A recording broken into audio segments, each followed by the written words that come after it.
हुलबा यानी फेनुग्रीक एक बहुत फायदेमंद चीज है।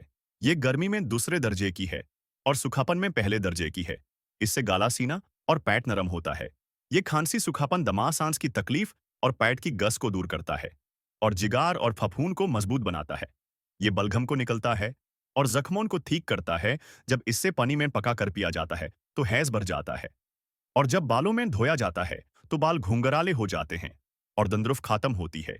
अगर इससे सिरके के साथ लेप बनाकर लगाया जाए तो वारम और सूजन खत्म होती है और औरतों के कुछ अंदरूनी दाढ़ भी कम हो जाते हैं।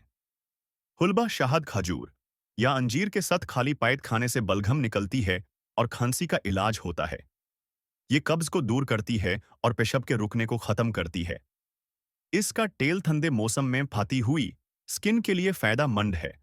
डॉक्टर्स ने कहा है कि अगर लोग इसके फायदे जानते तो सोना तोल कर भी खरीदते।